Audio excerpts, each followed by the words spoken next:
Hello everybody, hello and welcome to the introductory video for Let's Roleplay Rome Total War. Yes indeed, it's come round, it's finally here.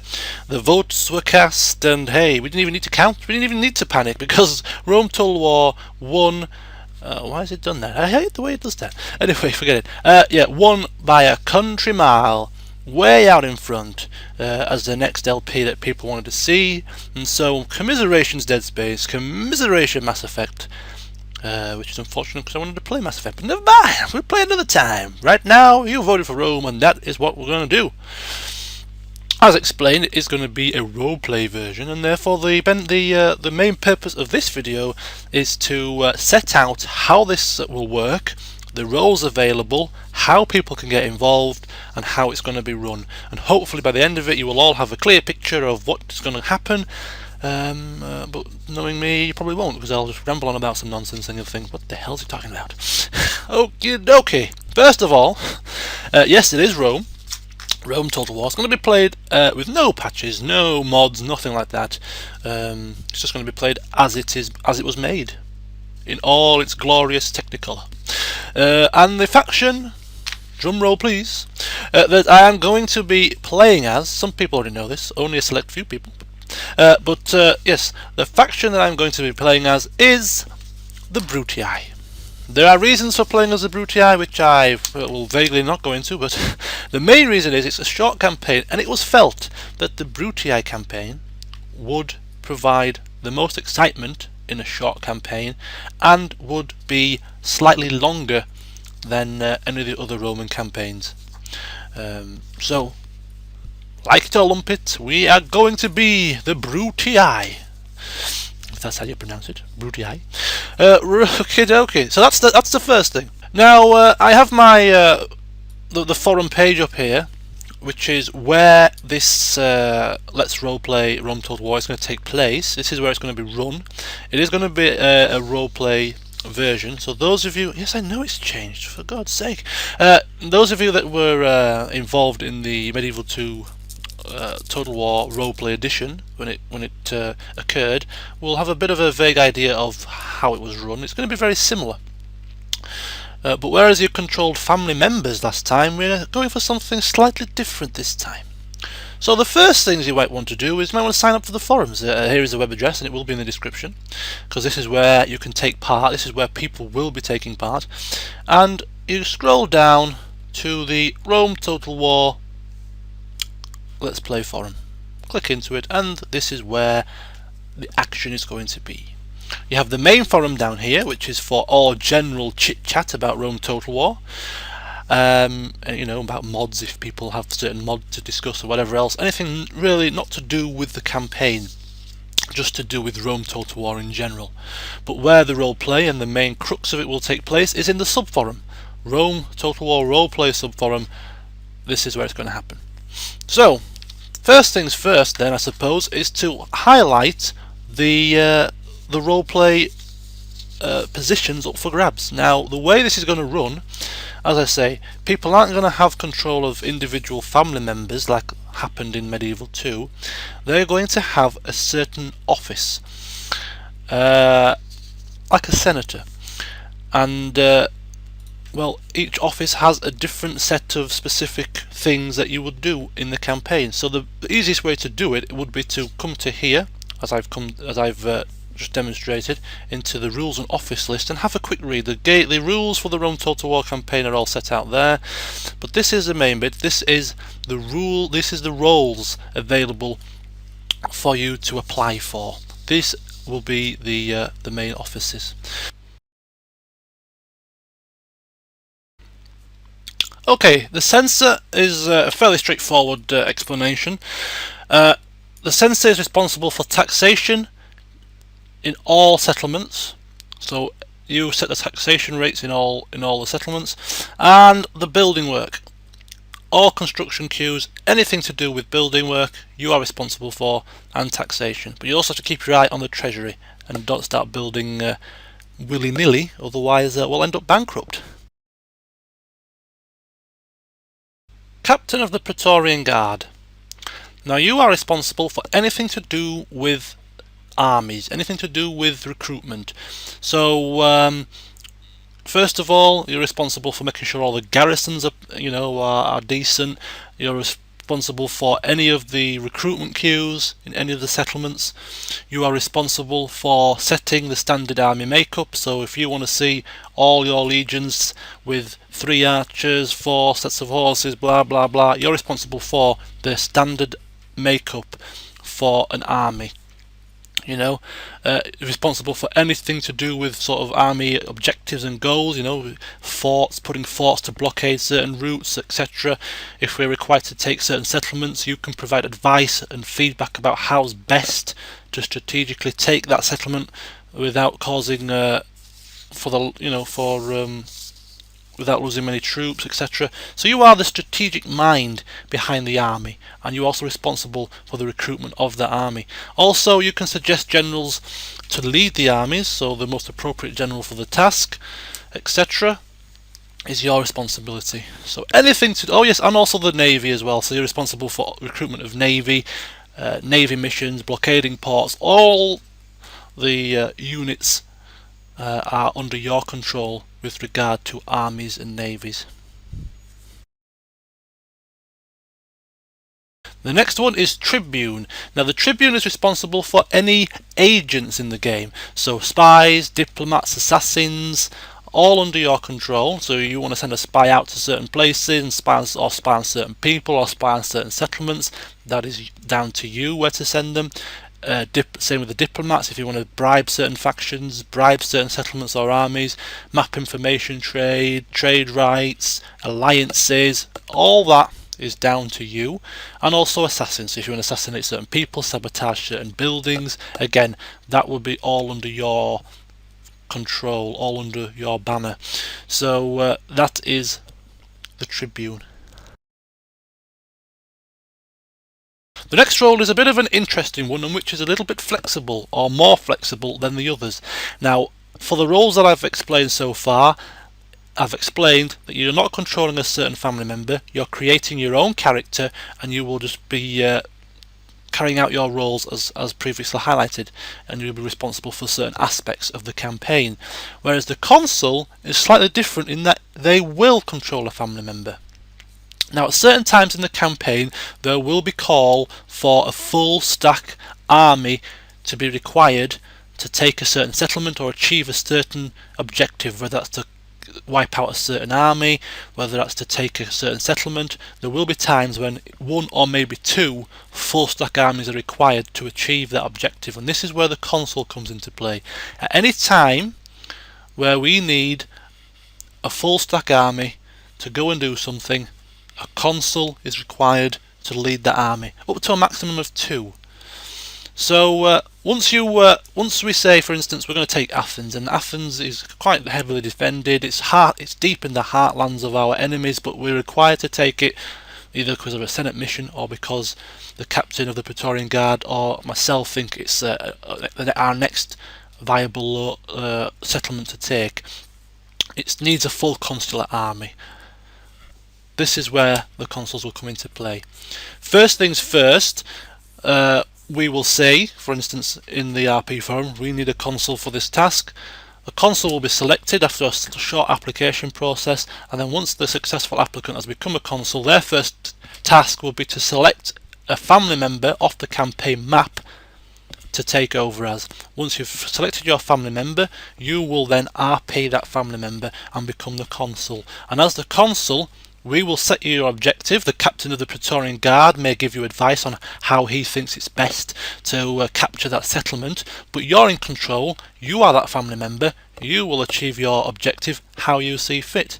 If you want to go up to Athens on a boat, that's down to you. If you want to rampage over land, taking a settlement or 2 on the way, again, totally up to you. If you want to totally ignore the objective that we've set you and capture a totally different objective because you think it would be more beneficial, that's up to you. But bear in mind that if we don't like what you're doing, you may be sacked. So that is you. As a Consul, you will RP a family member and you will carry out the mission that we have set for you. Capture that objective, defeat that army, and how you do so is totally up to you. You will give the advice on how the battle will be fought. So if we're going to go and capture Athens, you will tell me how you want to go about it. If you want to pepper down the walls with whatever, if you want to make use of your archers, if you want to go storm the gates from 2 different sides, all the battle plans will be drawn up by you for me to carry out. So that is the consul. And once you have achieved your objective, rather than just saying, right, job done, we will give you, say, a certain number of turns to pick a settlement to govern. We will take your family member there, and that is where you will govern your settlement and slip away into retirement, so to speak, as a nice little finish for you to finish RPing your character. So that is the consul. Pontifex Maximus. Now this is a slightly interesting role. Now we try to balance the Pontifex's power to have slightly more responsibility and power than the other offices, but not so much power as to nullify my role as the overall leader. So first of all, we'll take care of the simple things. The simple things being the Pontifex is responsible for temple building, selecting which temples go in which settlements, and requesting the building of those temples. Can accept or decline Senate missions. So any Senate missions that come our way will be the job of the Pontifex to accept or decline. This is where it gets a little bit interesting now, because we wanted to give the Pontifex a bit more responsibility, a bit more power over the other offices to a certain extent, but not so much as to totally nullify my job as the leader, as the Imperator of the campaign. So the way we've thought about doing this is, if the Pontifex wants to demand a certain thing of one of these other offices, or wants to veto, totally disregard what one of the other offices is suggesting, then if they want to do that, they have to gather the support of the people. So, for example, Captain of the Praetorian Guard says he wants an army makeup of, I don't know, 8 archers, 2 horses, and whatever else, and the Pontifex thinks, that's not really a balanced army makeup here. I think we should go with X, X, X, Y, and Z instead of what the captain has suggested. Then to be able to veto the captain's decision and impose upon him his own army makeup suggestion, he will have to gather the support of the people. Now, the way he would do that is he would put it to the vote. Should I stick my oar in and impose this upon the captain of the Praetorian Guard, or should we allow him to carry on with what he's doing? If enough people support him, support the Pontifex then has the power to say, right, I'm imposing upon you my army makeup, thank you very much. So that he can only veto decisions or only demand things from the other office holders if he gets the support of the people. Now the support of the people, although here it does say gathering at least 5 votes, upon thinking about it, I think it should be a majority decision. Because if he wants to alter the tax rate in a settlement because he doesn't agree with what the censor's doing, rather than, if 20 people vote and 15 say no and 5 say yes, it doesn't quite work like that. So I think it should be the majority decision. If the majority of the people say yes,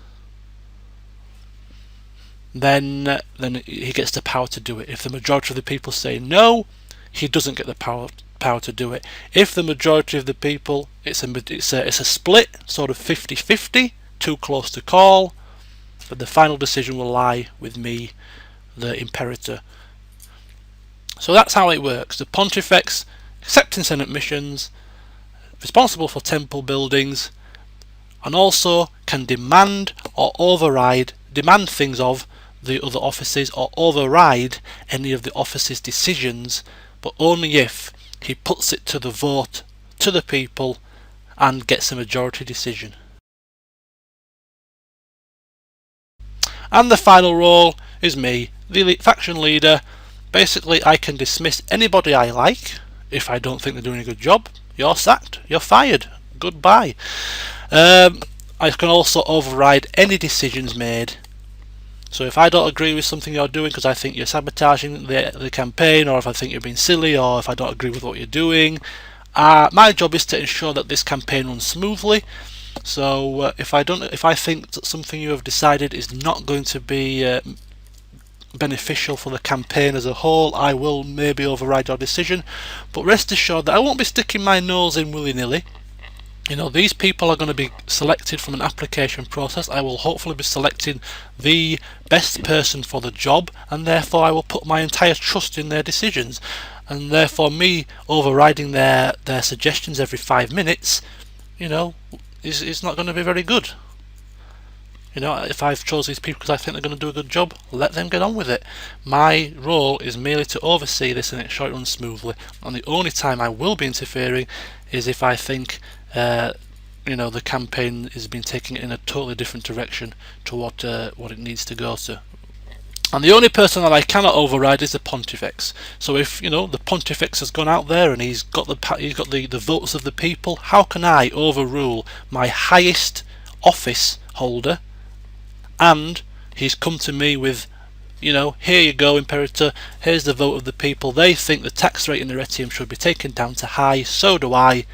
Put that in your pipe and smoke it. Who am I to turn around and deny the request? Who am I to override that decision when the people are speaking and my highest officer is speaking, and they're both singing off the same hymn sheet? So no, I cannot override or cannot get rid of the Pontifex. He has to run his full course, his full term, and so that's that. But everybody else, I can. Okay, so that's the official offices explained. Now, as you can see, there is only 6 of them, so it's not a great deal many. However, just because you have not got an official office doesn't mean you can't take part in this RP. Now, it is an RP, which means we welcome roleplay, and I would love for anybody that's not involved in any of these official offices, I would love them to actually create their own character within the game, because those people that do post in the RP forum section of this roleplay still can have an effect on how the campaign plays out. So yeah, create yourself a character and become one of the people of Rome.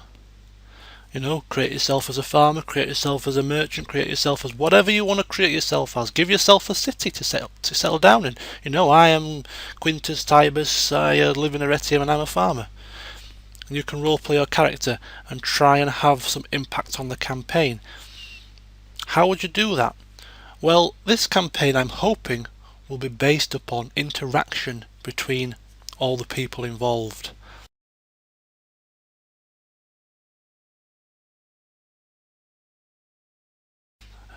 Now, this interaction is almost necessary between the office holders here. As we can see here, the Pontifex may want to build a certain temple, but who is responsible for building work? The Censor. So the Pontifex, although he wants to have a temple of Bacchus built in Arretium, he will have to speak with the Censor and request that, because it's the Censor that has the final say on the building work and building queue. The Tribune, he wants to dispatch a spy out into the lands of the Gauls. However, we have no spies. He wants to recruit a spy, but who's responsible for recruitment? The captain of the Praetorian Guard is, so the Tribune will have to speak with the captain of the Praetorian Guard and request a spy be recruited. Similarly, there needs to be some interaction between the people and the Pontifex. So that's why I welcome you. If you don't have an office, please create a character to RP, because the Pontifex will need to speak with you and get your votes if he wants to veto a decision. So that also, if you're a member of the people of Rome, you still can maybe speak to the Censor and, you know, appeal to his good nature to reduce a tax rate in a certain settlement, because you've got family there and they are struggling with the very high tax rate to support their families. Please, Censor, please can you consider taking the tax rate down? You know, the RP element there is endless. It's all down to you as the viewers, the members of office, the people of Rome, to interact with each other to make this work. This will be as successful as you want it to be. If you want to get involved heavily and make this RP work and put the effort in, I'm sure it will be a lot of fun. So I'm going to give you a couple of examples here of how the levels of interaction can work out. Right, as a member of the people of Rome, I have created a character who is a farmer in Arretium. It's about 10 turns, it's about 20 turns into the campaign, and there has been no farming upgrades in this land for that length of time. 10 years without any upgrade to farming. And right now I'm quite angry. The Censor is building all military buildings in Arretium, no regard for trade, no regard for farming, and I'm getting a little bit upset about this. So I think, well, what can I do? I've tried speaking to the Censor, I've tried appealing to him, I've tried posting to him and saying, look, can you please consider upgrading the farming? We're struggling here to make a living, people are starving, crops are dying, we need an upgrade. He said, no, I'm concentrating on building military buildings here. What can I do? I'll go to see the Pontifex. He sends a message to the Pontifex, sends a letter, whatever, sees him in person, and says to the Pontifex, look, I bring you news. The farming in Arretium is horrendous, people are starving, I appeal to you, please, can you not override the Censor's decision and get us improved farming in this land in the next 2 years? The Pontifex obviously cannot automatically do that, he needs the following from the people. So he puts that proposal, he thinks it's a good idea, thinks that, yeah, you know, upgrade the farming, it's not going to be too much of a distraction, we can continue the military building after we've upgraded the farming. So he decides, right, I agree with you, Mr. Farmer, it's a good idea. I will put that to the vote to the rest of the people to see if they agree. The rest of the people cast their votes. 23 people say, yes, I agree with you. To 4 people say, no, I want to carry on with military building. So the Pontifex agrees with the farmer, he now has the power of the people, and as such has the power to veto the Censor's decision. He informs the Censor, put farming next on the queue please, job done. So one lowly farmer, one of the members of the people of Rome, through a bit of RPing, has instigated a veto and has managed to get the farming next on the building queue for Arretium. And that is how you can have an influence, and that is the level of interaction that can be available between the different people of this campaign. So as I say, just because you don't have an office, don't feel left out, you can still interact with the office holders and you can still have that level of influence if you RP your character creatively. Another example could be, for instance, Captain of the Praetorian Guard. All settlements that we currently have are preparing for a consular army to send out into Greece. The Tribune says, I really could do with a diplomat to send out because I want to get an alliance with the Macedons. So he goes to the captain and says, look captain, can we get a diplomat recruited anytime soon? Captain again says, no thank you, I am happy recruiting my consular army and strengthening the garrisons. I'm going to have to put your diplomat on hold. Tribune says, okay, I'll go see the Pontifex then, shall I? He goes to see Pontifex and says to the Pontifex, look, I want an alliance with Macedon. Can we please veto this decision that the captain's made and get a recruitment in line for a diplomat within the next year, so I can go and start negotiating peace with or an alliance with Macedon. Pontifex says, I'm not sure. I'm not sure if an alliance with Macedon is actually quite a good thing here.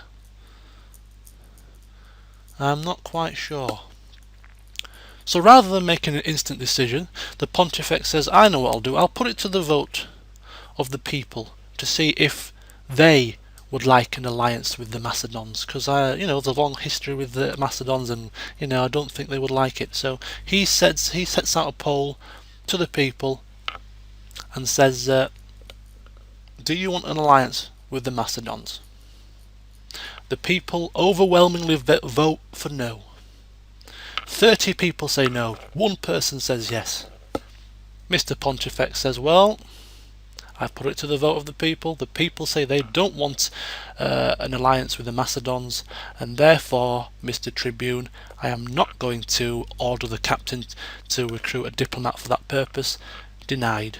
And Mr. Tribune doesn't get his diplomat. So yeah, the first example was an example of interaction between the people and members of office. The second example is an example of interaction between the office holders, and that is just some of the types of interactions that I'm hoping will take place within this forum, within this campaign, to make the campaign a little bit more interesting, if that makes sense. So to finish off with, then, we again have this forum here, and there's going to be 2 pinned topics. The first one is the office list, which highlights the office criteria and job description, also the rules for the campaign. There will be a second pinned topic, which is just for the officers to have their own discussions and post the official request for me to carry out. And then for the rest of this forum is open for discussion between everyone. And that's pretty much it. The next video that I do will be regarding application process and any further questions and comments. This one has mainly been to outline the roles of possible subscribers within this, and how I envisage them working together to create the ultimate RP version of Rome Total War. See you again in part 2.